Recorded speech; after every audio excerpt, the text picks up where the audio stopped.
Perkenalkan, nama saya Tiffany Sanjaya dengan NIM 01060424110020. Jadi hari ini saya akan menjelaskan tentang konsep dasar perusahaan dagang, jurnal perusahaan dagang, FOB, Term of Payment, perbedaan perusahaan dagang dengan perusahaan jasa, dan yang terakhir saya akan membuat laporan keuangan perusahaan dagang. Jadi perusahaan dagang itu perusahaan yang kegiatannya membeli barang dagangan dengan tujuan dijual kembali tanpa mengubah bentuk barangnya. Tujuan utamanya adalah untuk memperoleh keuntungan dari selisih harga jual dan harga beli barang dagangannya. Jurnal perusahaan dagang dibedakan menjadi dua, yaitu yang pertama metode periodik dan yang kedua metode perpetual. Metode periodik, persediaan dihitung berdasarkan jumlah fisik barang di akhir periode. Pencatatannya dilakukan sekali dalam satu periode dan transaksi penjualan atau pembelian dicatat dalam akun penjualan dan pembelian bukan akun persediaan.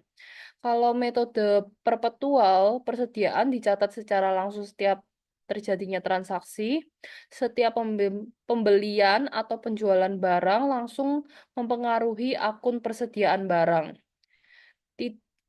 Metode perpetual tidak menggunakan akun seperti retur pembelian, biaya akut, dan pembelian.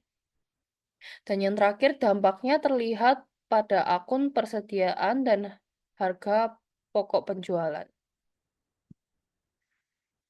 Apa sih FOB? FOB adalah singkatan dari Free On Board, yang artinya penentuan tanggung jawab dan resiko antar penjual dan pembeli terkait pengiriman barang. Dalam kesepakatan FOB terdapat ketentuan kapan tanggung jawab terhadap barang berpindah dari penjual ke pembeli. FOB shipping point atau toko gudang, yaitu segala biaya dan resiko yang ditanggung mulai dari gudang penjual ke gudang pembeli akan terjadi tanggung jawab pembeli. Kalau FOB destination point yaitu segala biaya dan resiko yang timbul atas pengiriman barang mulai dari gudang penjual hingga gudang pembeli menjadi tanggung jawab penjual. Yang selanjutnya ada term of payment. Term of payment adalah pembayaran berjangka yang memiliki waktu jatuh tempo. Contohnya, yang pertama 2/10 yaitu bisa mendapatkan 2% diskon jika membayar dalam jangka waktu 10 hari setelah transaksi. Selanjutnya ada N/30. Pembayaran harus dilakukan paling lambat 30 hari setelah transaksi. Kalau misalnya N/15, jadi pembayaran harus dilakukan paling lambat 15 hari. Yang terakhir ada N/EOM. EOM singkatan dari end of month, jadi pembayaran harus dilakukan dalam bulan itu juga saat transaksi dilakukan. Nah, perbedaan jurnal perusahaan dengan perusahaan dagang dan jasa yaitu perbedaan yang pertama, akun yang digunakan. Kalau perusahaan dagang memiliki akun persediaan, kalau misalnya perusahaan jasa tidak memiliki akun persediaan. Yang kedua, pendapatan. Pendapatan perusahaan dagang berasal dari penjualan barang, kalau pendapatan perusahaan jasa berasal dari layanan yang diberikan. Yang terakhir ada biaya pokok penjualan. Kalau perusahaan dagang menghitung HPP, kalau perusahaan jasa tidak menghitung HPP. Sekian dan terima kasih.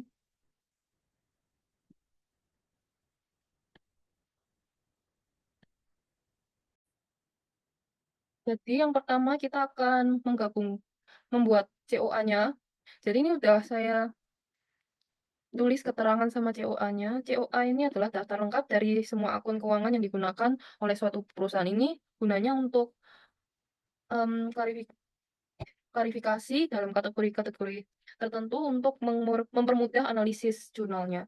Jadi cara gabungnya kita pakai rumus on seperti ini. Kita gabungkan COA-nya terus titik koma, tanda petik, spasi tanda petik ini biar ada spasi di antara COA sama keterangannya, terus titik dua, kas. Jadi ini nanti mereka gabung, terus kita drag ke bawah. Terus selanjutnya kita ke jurnal. Jadi jurnal itu ada tanggal, akun debit, akun kredit, debit kredit, keterangan, sama akun terlibat. Jadi ini ada invoice-nya. Jadi yang pertama ada invoice laporan perubahan modal periode Juli 2025. Jadi pada awal Juli 2025 ada kas sebesar 250 juta dan bank sebesar 750 juta. Terus di modal akhir Juli 2025 kasnya tersisa 400 juta dan banknya tersisa 1,5 M. Jadi laba bersihnya itu 640 juta. Terus ada prive, prive kita kurangi, terus dapat saldo akhir laba ditahannya 600 juta. Jadi ini laporan posisi keuangannya pada periode akhir Juli 2025. Jadi ada kas di sini sebesar ini, asetnya total aset segini, terus liabilitasnya nggak ada karena nggak ada utang dagang. Terus ekuitasnya ada modal sama saldo laba. Jadi ini balance ya. Sini apa total liabilitas sama ekuitas sama asetnya sama. Jadi kita lanjut ke pembuatan jurnal. Jadi kita mulai pada tanggal 1 Agustus. Jadi untuk ituin akun debitnya kita select semua. Select semua. Aduh, kita select semua. Sampai sini aja. Terus kita ke data. Bentar. Kita ke data, terus kita ke data validation. Kita kita pindah ke mana ya? Pindah ke list. Terus source-nya kita pilih ke COA, terus kita akan select source gabungan COA-nya. Kita pilih oke. Terus ini kita bisa pilih tentunya. Jadi pada tanggal 1 Agustus kita ada model awalnya. Model awalnya itu ini semua kas, bank. Jadi ini kita salin ke jurnalnya. Jadi di sini ada kas, bank, persediaan, piutang dagang, peralatan. Jadi debit ada ini. Kita zoom dikit aja. Terus di akun kredit ada modal. Mana modal? Modal sama ada laba ditahan.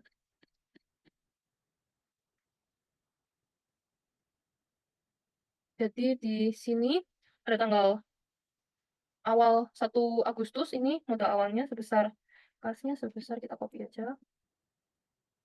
Sebesar 100 juta. Kita copy begini aja. Ini.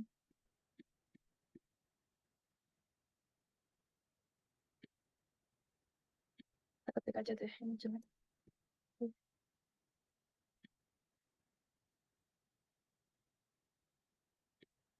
Oh, bentar. Ini kita klik semuanya. Nah, kita delete ini. Jadi di debit ada ini, terus di kredit kita ada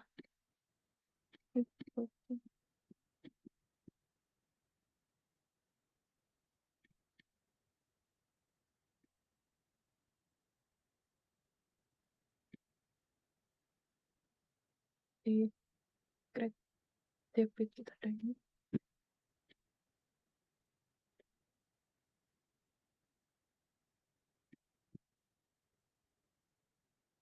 Jadi ini keterangannya.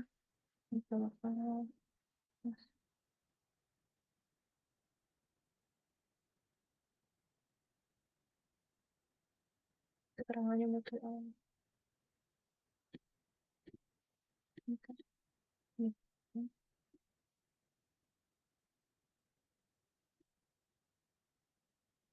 Kita copy aja. Ya, kan.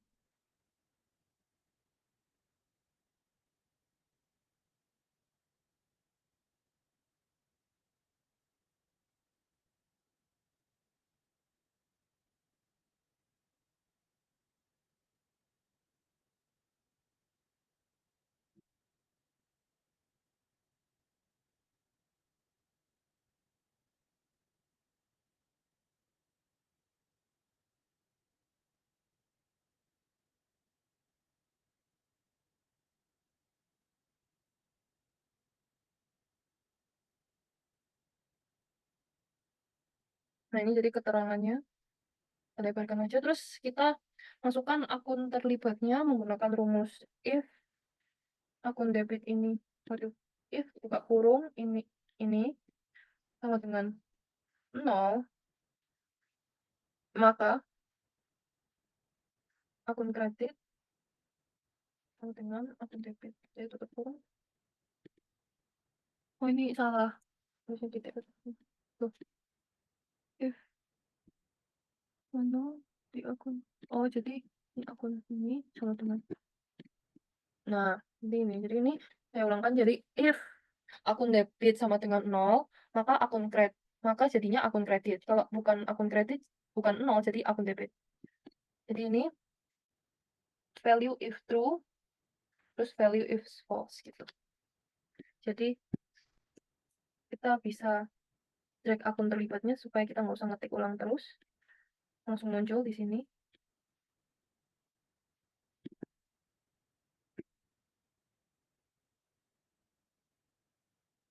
Terus sudah pada tanggal 1, modal awalnya sudah, jadi kita lanjut ke invoice berikutnya. Jadi invoice berikutnya tanggal 1 Agustus 2025 telah menerima uang melalui bank sebesar 600 juta rupiah sebagai modal usaha.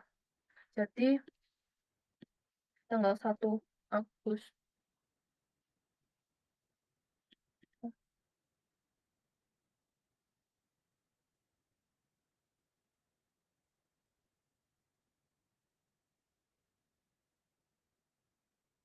Nah, ini Ctrl C, terus Ctrl V. Jadi ini masuknya di bank. Oh, maaf, kita klik aja ini. Ini masuknya di bank, terus di kredit ada modal. Soalnya dapat modal jadi masuk di bank sebesar 600 juta.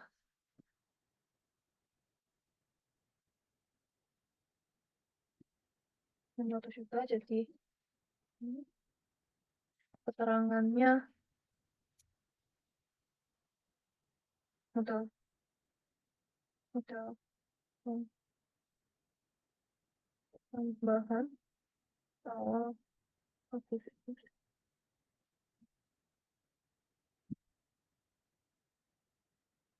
Terus ini,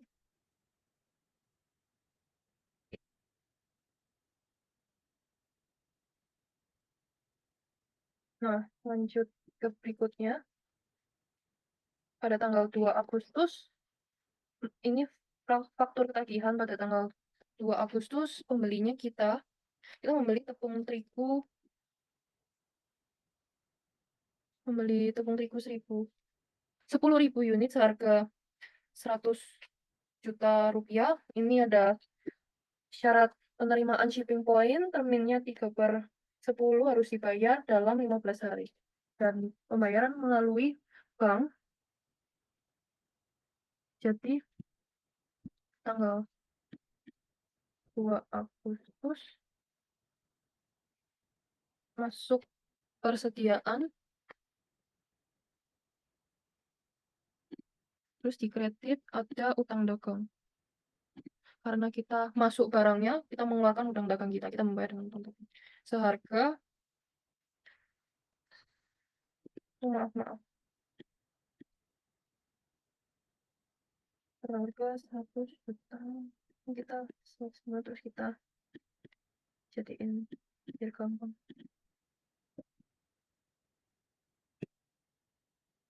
Kita coba aja.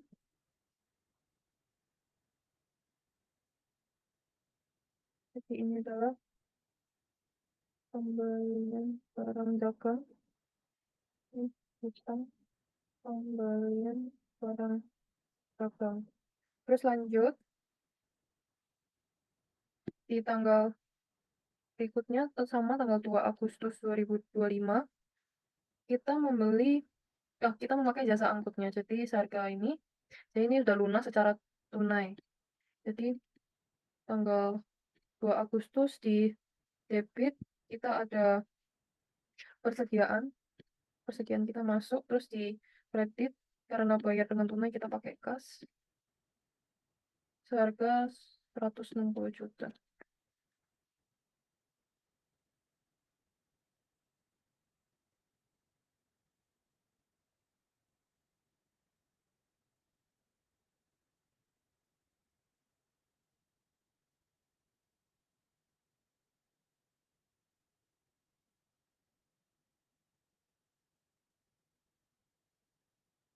Nah, terus lanjut tanggal 3 Agustus. Jadi ada kita sebagai penjual, jadi ada orang membeli dari kita pada tanggal 3 Agustus sebesar 900 juta.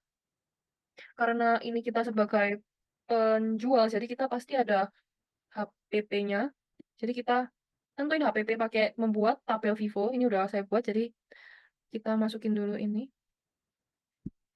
Tanggal 3 Agustus ada HPP-nya. Jadi 3 Agustus kita ada piutang dagang karena ada yang membeli dari kita dan kita ada penjualan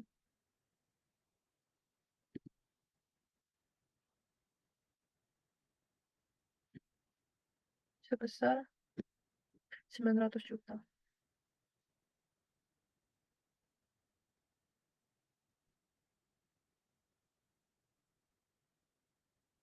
900 juta ini juga 900 juta. Namanya piutang dagang CV Gunung Mas.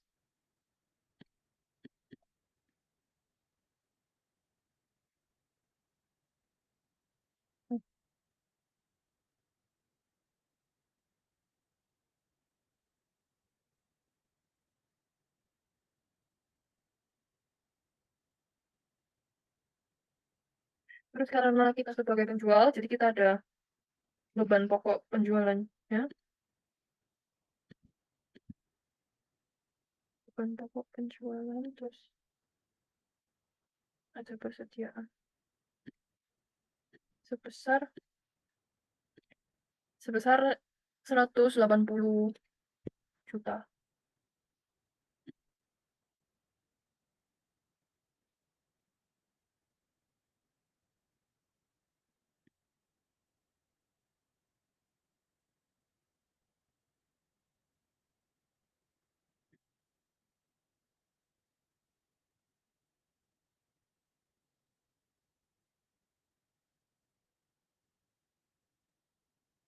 Lanjut,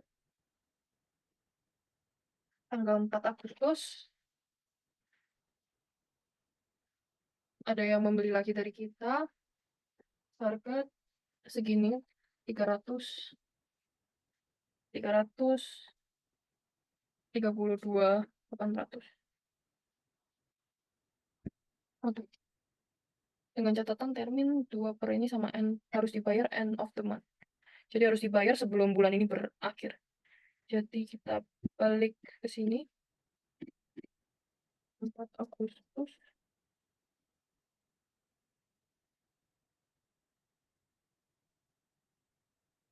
4 Agustus ada penjualan, piutang dagang sama penjualan.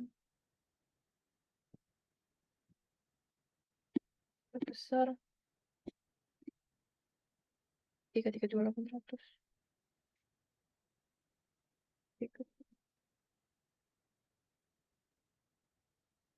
Jadi karena kita sebagai penjual pasti ada HPP-nya. Jadi HPP-nya kita lihat dari tabel Vivo ini pada tanggal 4 ini sebanyak ini unitnya jadi 200 juta.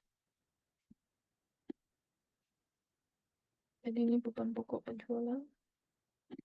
Terus di kredit kita ada persediaan seharga 200 juta. Dan satu nolnya.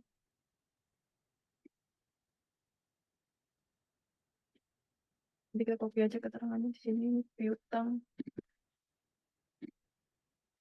Lumbung Pati.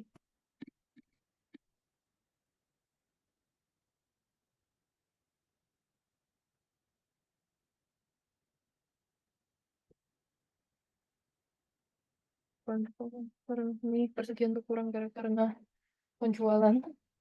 Terus lanjut ke tanggal berikutnya. Tanggal berikutnya tanggal 5 Agustus 2025. Jadi CV Lumbung Padi ini membeli menggunakan angkut, jasa angkut dan dilunaskan secara tunai.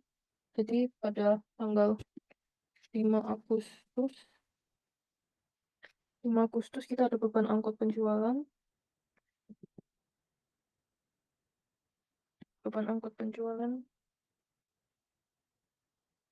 sama kas sebesar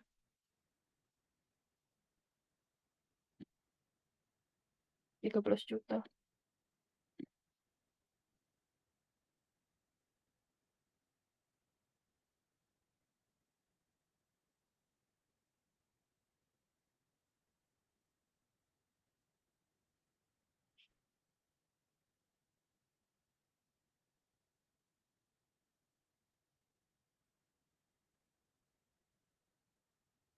Biaya angkut pembelian ini membayar biaya angkut pembelian.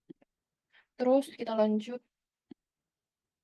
ke tanggal 6 Agustus yaitu retur penjualan.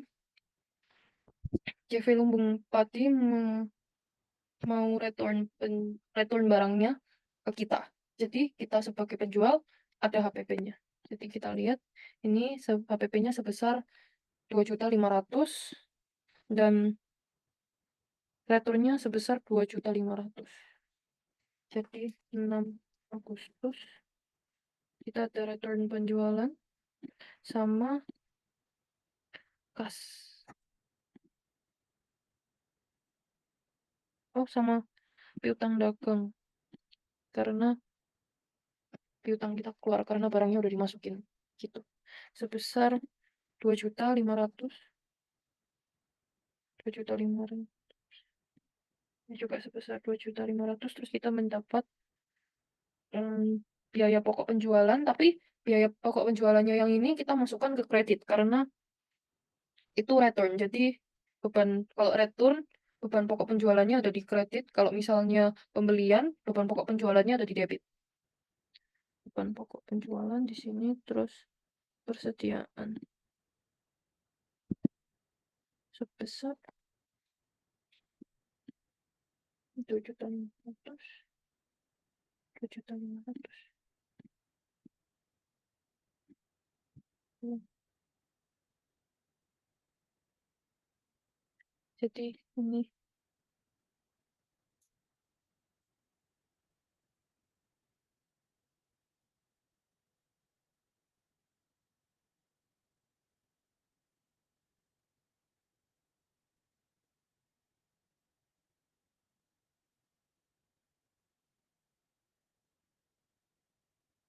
turun terus.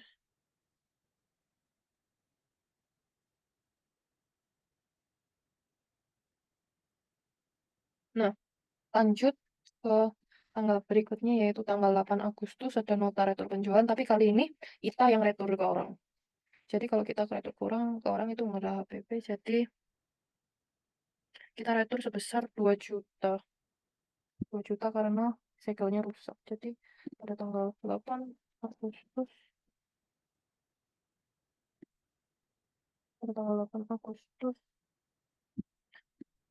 ada utang dagang sama persediaan sebesar 2 juta.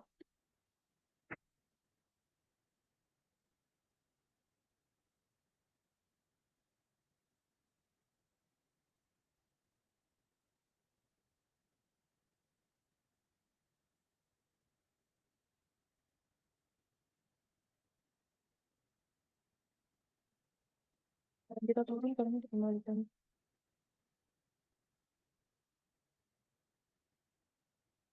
Jadi lanjut, aduh maaf. Jadi lanjut ke tanggal berikutnya yaitu tanggal 10 Agustus yaitu kwitansi pelunasan CV. Oh, kita membeli dari orang, tapi kali ini ada catatan terminnya 23% kalau dibayar 10 hari. Tapi kita sudah bayar sebelum 10 hari. Dan lunas melalui bank, jadi kita mendapatkan diskon sebesar 23%, yaitu 32 juta sekian, lalu kita kurangi. Jadi kita mendapatkan diskon. Karena kita bayar sebelum 10 hari. Sebesar 1,3 rupiah. Jadi tanggal 10 Agustus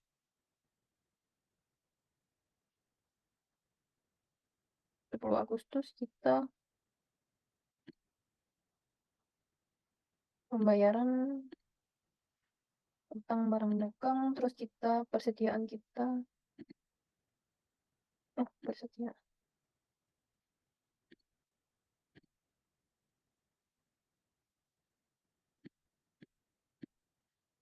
Jadi utang dagangnya sebesar, totalnya sebesar 143 dulu. Terus kita mendapatkan diskon sebesar 32,5, dan bank kita bayar sebesar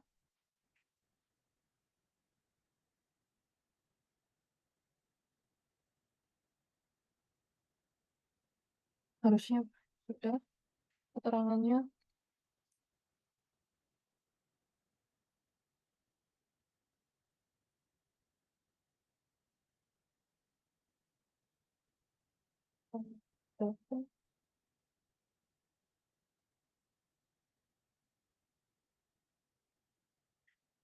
Ini kita track lagi biar tuh. Terus lanjut tanggal berikutnya. Tanggal berikutnya yaitu tanggal 11 Agustus 2025, CV Gunung Mas membeli barang ke kita sebesar 190 juta. Tapi ini ada catatan, terminnya itu 23% kalau dibayar 7 hari. Tapi ini udah dibayar duluan sebelum 7 hari, jadi mereka mendapatkan diskon sebesar 23%. Yaitu diskon sebesar ini. Terus total bayaran mereka sebesar 152 juta rupiah. Jadi kita masukkan tanggal 11 Agustus. Kita bayar secara tunai, jadi kas. Terus kita ada diskon penjualan sama piutang dagang. Jadi kas kita keluar sebesar 152, dan diskon penjualannya sebesar 45 juta. Dan piutang dagangnya sebesar, kita jumlah aja ini plus ini. Sebesar ini. Terus keterangannya ini menerima pas pelunasan CV siapa ini? CV Gunung Mas. Mendapat diskon, ini diskon penjualan CV Gunung Emas. Dan yang terakhir itu piutang berkurang CV Gunung Emas karena lunas. Terus kita lanjut ke tanggal berikutnya, yaitu tanggal 15 Agustus kita membeli tepung terigu dari orang. Maaf ini karena kita balik ke tanggal 11, karena kita sebagai penjual, kita pasti ada beban pokok penjualannya. Jadi pada tanggal 11 beban pokok penjualannya sebesar 157.600 juta ya. Jadi kita tambahkan di sini, karena ini kita menjual, jadi beban pokok penjualannya ada di debit. Terus persediaan di kredit sebesar 157.600. Ini kita selek karena 157.600. Beban pokok penjualan ini Persediaan berkurang karena penjualan. Nah, ini baru lanjut ke tanggal berikutnya. Tanggal berikutnya yaitu tanggal 15 Agustus 2025, kita membeli barang sebesar gini.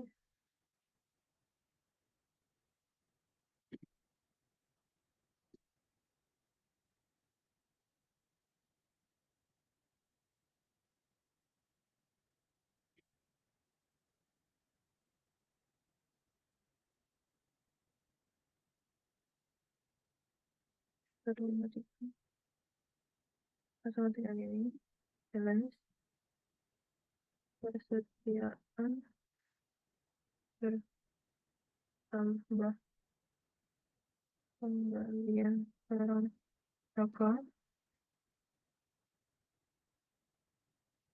Terus ini utang pembelian barang dagang. Lanjut ke tanggal 20 Agustus 2025, PV Lumpati membeli tepung terigu harga segini dengan lunas secara tunai. Jadi pada tanggal 20 Agustus kita mendapatkan uang tunai jadi kas, terus piutang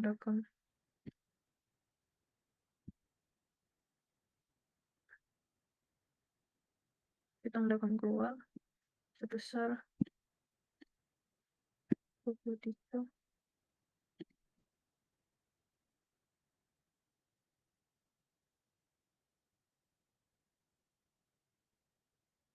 kebanyakan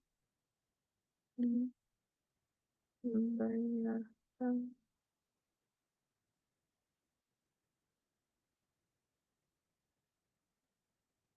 piutang dagang PV Lumbung Padi piutang PV Lumbung Padi berkurang lunas. Karena kita sebagai penjual pasti ada HPP, jadi HPP-nya sebesar 360 juta sekian. Jadi beban pokok penjualan ada di debit dan persediaan ada di kredit sebesar 367,8 juta. Diskon penjualan, maaf, ini beban pokok penjualan. Ini beban pokok penjualan persediaan berkurang karena penjualan. Lanjut, kita tanggal 26 Agustus CV Harmoni kita membeli tepung seharga 224 juta di tanggal 26 Agustus.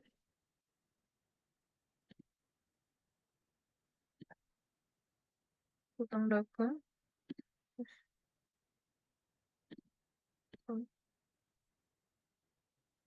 Ini aslinya ada catatan dibayar dengan bank. Maaf, kelupaan. Jadi di sini ada bank sebesar eh,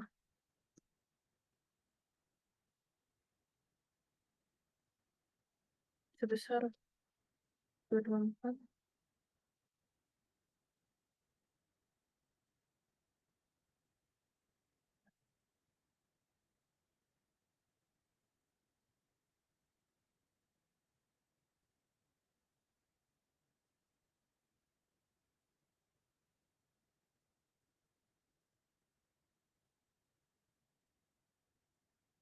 Terus lanjut ke tanggal berikutnya, tanggal 31 Agustus.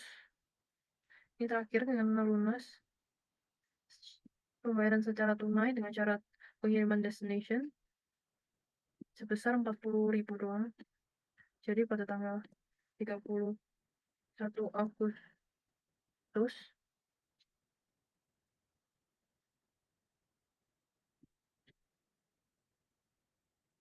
peralatan masuk dan kas kita keluar karena dibayar tunai seharga 40.000. Peralatan masuk beli barang dagang, kas berkurang karena membeli barang dagang. Terus kita jurnalnya udah selesai, kita cek. Bentar, maaf kelupaan. Jadi kita zoom semua ini.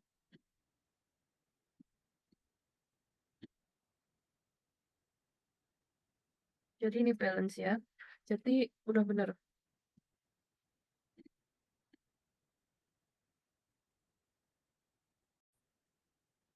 Selanjutnya kita akan membuat buku besar. Jadi kita ini buku besar. Jadi pertama cara membuat buku besar, kita ke insert, terus kita ke pivot table, kita select table range-nya dari jurnal, kita select dari sini ke sini, terus pivot table kita pilih tanggal, debit, kredit, akun, dan keterangan. Jadi di filter kita masukkan akun, terus di kolom ada value, di rows ada tanggal dan keterangan, dan di values ada debit sama kredit. Terus sesudah itu kita ke desain. Desainnya kita pilih yang show in tabular form. Terus kita ke subtotal. Subtotalnya do not show subtotal. Terus kita akan membuat akun satu-satu. Jadi akun yang terlibat kita pilih yang satu ini dulu. Jadi kita lanjut sampai dapat akun semuanya.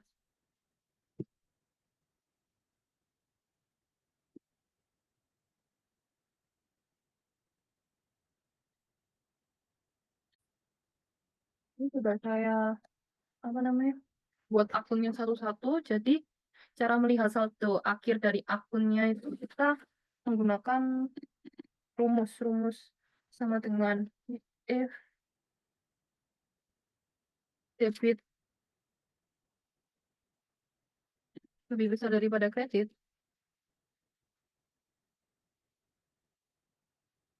maka debit kurang kredit, maka kalau tidak, ini kurangi debit.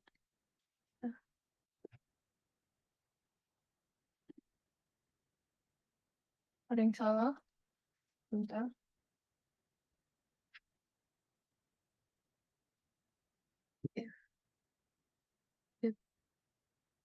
If debit lebih besar dari kredit, maka debit min kredit, kalau enggak sebaliknya. Ini enggak, ini hasilnya sebesar sini. Dan kita lanjut seterusnya sampai selesai. Cara membuat neraca saldo yaitu kita copy paste buku besar ini, terus kita tadi saya udah copy paste, jadi ini kita copy paste. Bentar, kita ulang aja, kita delete neraca saldo. Kita delete neraca saldonya. Kita buku besarnya kita make a copy, terus buku besar create copy. Kita pindahkan ke sini. Ini jadi neraca saldo. Neraca saldo, jadi kita cuma perlu salah satu ini, yang lain kita bisa delete.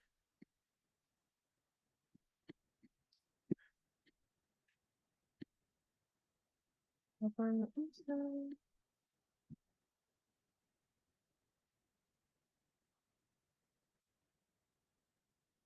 Kita delete, ini kita coba delete.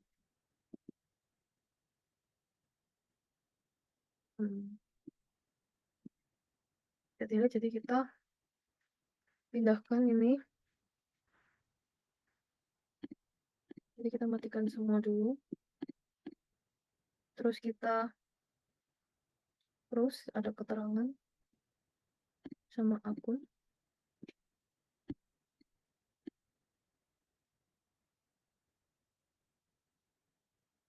Terus ada akun debit,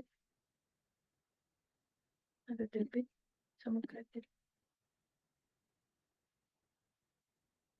Kayaknya akunnya keterangannya nggak perlu, kita delete aja.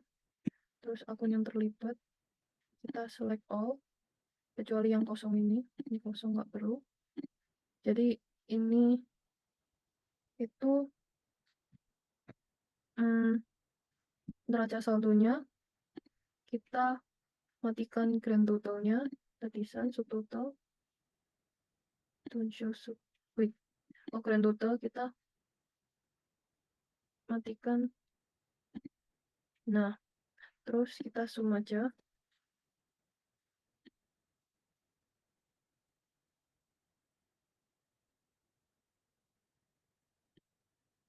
Kenapa? Terus zoom neraca saldonya aja. Gitu cara membuat neraca saldo.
Ini kita membuat laporan laba rugi. Jadi kita tulis laporan laba rugi. Jadi pertama kita mendapat pendapatan. Pendapatannya itu semua yang depannya 4. Jadi kita dapat pendapatan dari 3 ini. Kita copy paste saja di sini. Ini pendapatan kita. Terus ada pendapatan neto. Pendapatan neto kita yaitu beban pokok penjualannya. Kita copy paste. Ini kita pakai rumus sama dengan sum if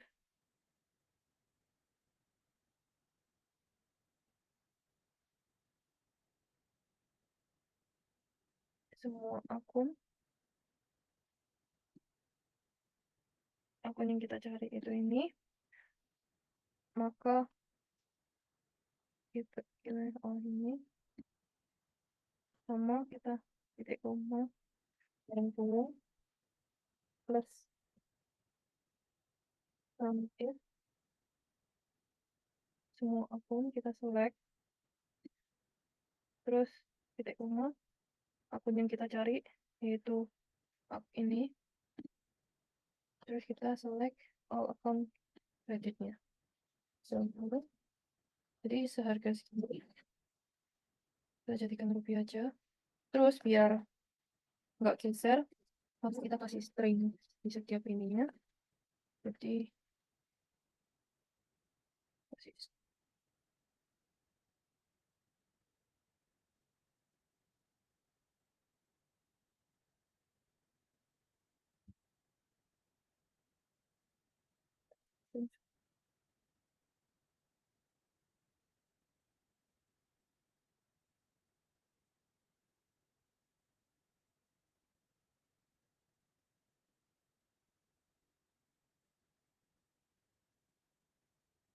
Dan kita tutup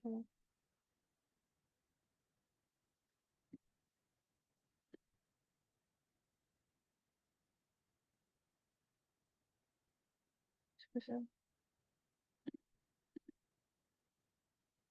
Kita ganti ininya. Jadi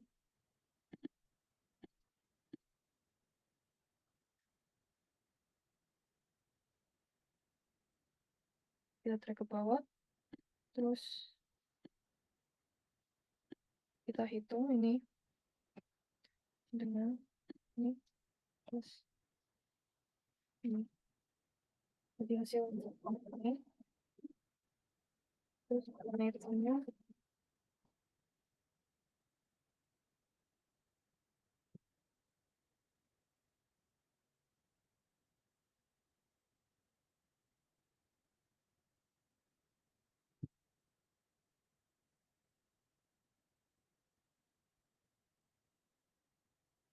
ini kurangin. Jadi ini 8 itunya. Terus beban pokok penjualannya. Terus rumusnya ini. Kita pindahkan ini aja. Ini. Nah, itu jadi hasilnya segini. Terus kita kurangi.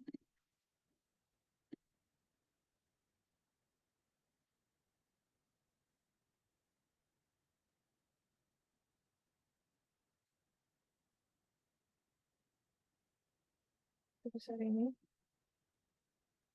Ini laba kotor. Laba kotornya segitu dan beban operasionalnya ada beban angkut penjualan. Kita copy. Terus paste di sini. Dapat 13 juta. Jadi laba bersihnya itu sebesar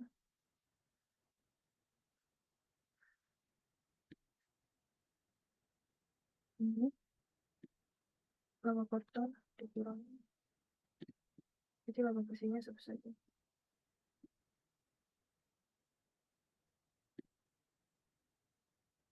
Jadi ini laporan laba ruginya. Selanjutnya kita akan membuat laporan saldo laba.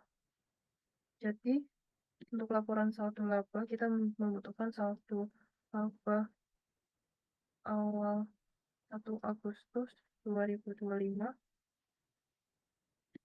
itu sebesar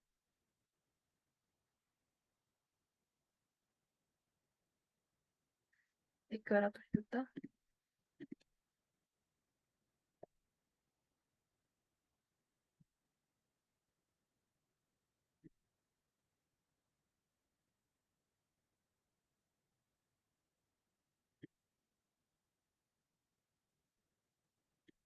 Ini saldo awalnya sebesar 300 juta.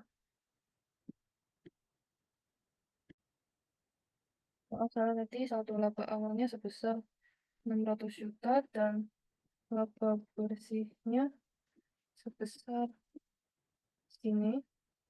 Lalu prive kita tidak ada prive, maka saldo laba akhir 31 Agustus 2025 adalah disam.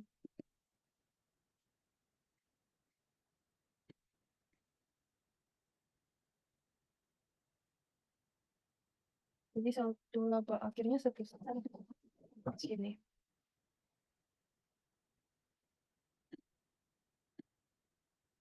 Selanjutnya laporan posisi keuangan.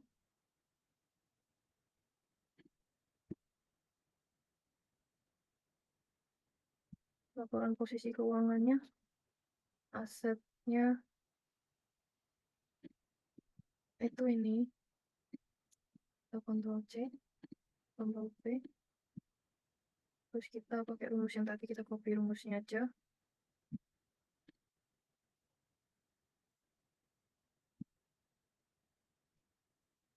Kita ganti ininya.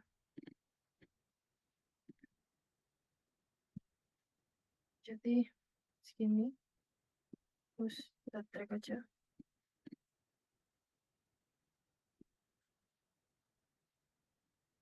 Jadi ini adalah aset dari itu. Jadi total asetnya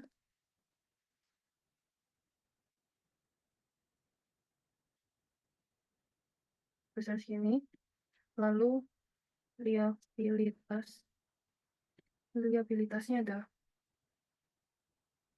utang dagang.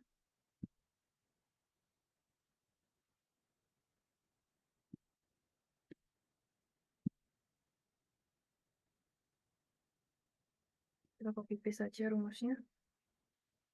Sudah benar, utang dagangnya sebesar segini. Dan ekuitasnya itu modal dan laba bersih. Kita copy paste modal sama laba bersih.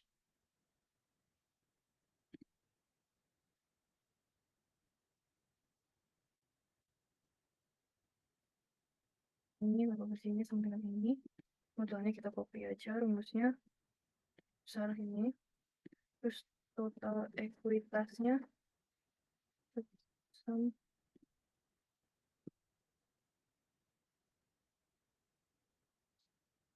jadi ini adalah total liabilitas dan ekuitas itu hasilnya segini. Liabilitas plus ekuitas itu hasilnya segini. Ini adalah total laporan posisi keuangannya. Jadi lanjut untuk laporan arus kas. Ini adalah laporan arus kas template-nya. Terus ini akun yang terlibat kita copy dari buku besar yang kas dan bank aja. Terus kita kasih code dari sini. Terus caranya yaitu kita pakai rumus sum if lagi. Jadi kita harus pakai rumus sum if. Jadi ini sum if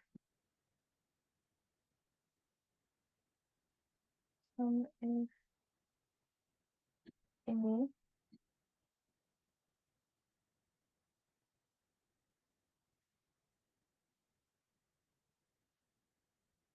yang kita cari itu arus kas pendapatan operasional. Jadi kita pilih ini. Terus kita titik koma, kita select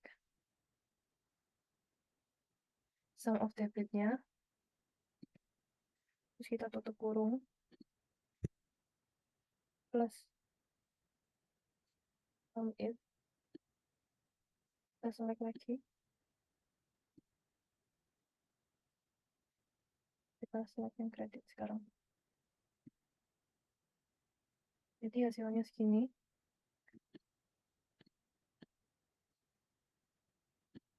Dan kita lanjutkan dengan layang berikutnya.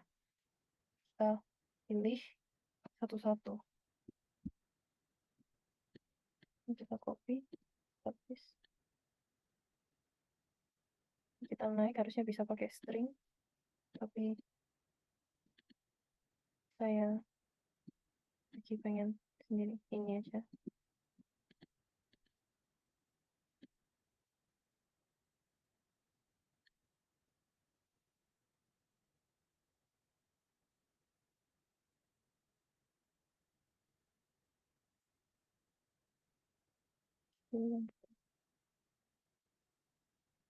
Jadi net aktivitas operasionalnya itu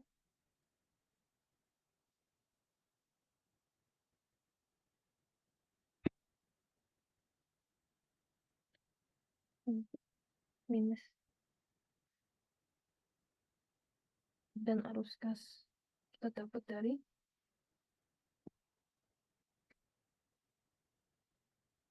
pakai rumus F aja kita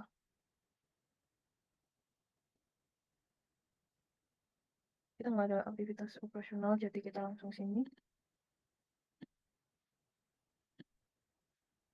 kita track ini yang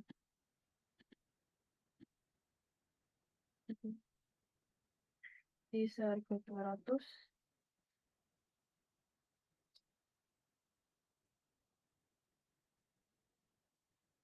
jadi netnya sini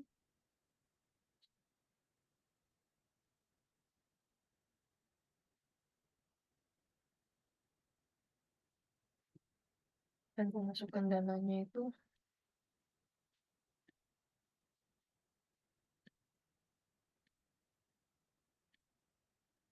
yang mod.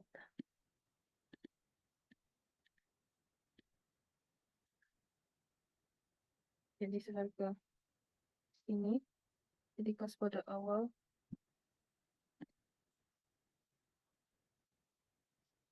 1 Agustus itu seharga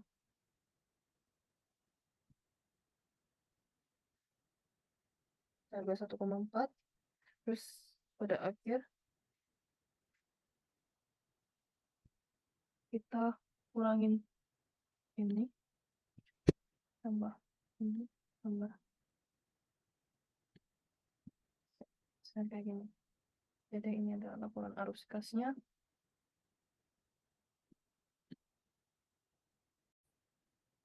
Jadi ini adalah laporan perubahan modal periode Agustus. Modal awal kasnya 600 juta dan banknya 100 juta seharga ini, dan modal akhir sekian dan totalnya segini. Jadi laba bersih Agustus seharga 700 juta sekian dan saldo akhir adalah 764.250.000 juta rupiah. Terima kasih.